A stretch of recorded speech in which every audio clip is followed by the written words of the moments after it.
পাকা আমের সিজনে প্রচুর পাকা আম পাওয়া যায়, আর এরকম একটা রেসিপি না খেলে একদম মিস হয়ে যায়। তাই তো ঝটপট বানিয়ে ফেললাম পাকা আমের ঘোল বা মাঠা। সো হ্যালো এভরিওয়ান, আসসালামু আলাইকুম। আজকে আপনাদের সাথে শেয়ার করব পাকা আমের ঘোল বা মাঠা। প্রথমে আমি চুলায় দুধ দিয়ে দিয়েছি, আর দুধটাকে বলক আসা অবধি অপেক্ষা করেছিলাম। দুধটা বলক এসে গিয়েছে, তারপর আমি পাকা আমের পিসগুলো দিয়ে দিয়েছি। এখন আমি দুধটাকে খুব সুন্দর করে জাল করে নেব 10 মিনিট।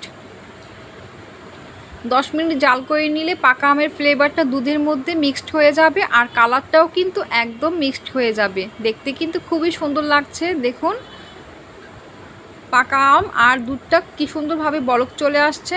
আর এভাবে 10 মিনিট বলক দিয়ে জাল করে নিতে হবে।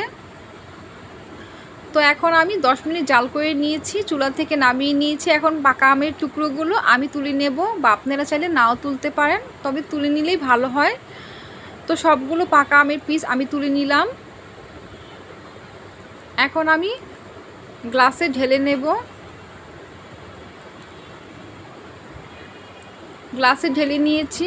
দেখুন বন্ধুরা কত সুন্দর কালারটা হয়েছে, আর কালারটা কিন্তু খুব সুন্দর লাগছে, ফ্লেভারটাও কিন্তু খুব দারুণ আসছে।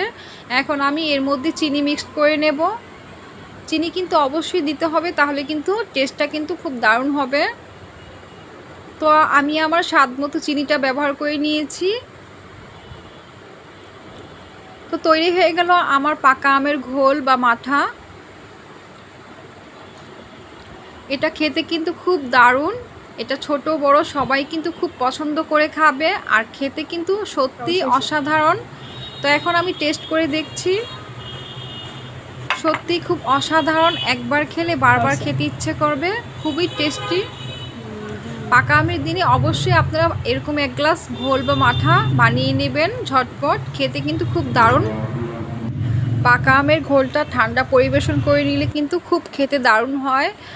আমি কিন্তু ফ্রিজে রেখে 30 মিনিট ফ্রিজে রেখেছিলাম, ঠান্ডা ঠান্ডা পরিবেশন করছি। আর এটা খেতে কিন্তু খুব দারুণ। আপনারা চাইলে এটা ডিপ ফ্রিজেও রেখে খেতে পারেন, তো আমি ঠান্ডা নর্মাল ফ্রিজে রেখে খেয়েছি।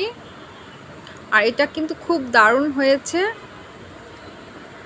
আপনারা যদি একবার বানিয়ে খান, ইনশাল্লাহ আশা রাখি আপনারা বারবার বানিয়ে খেতে চাইবেন। এত টেস্টি, অসাধারণ।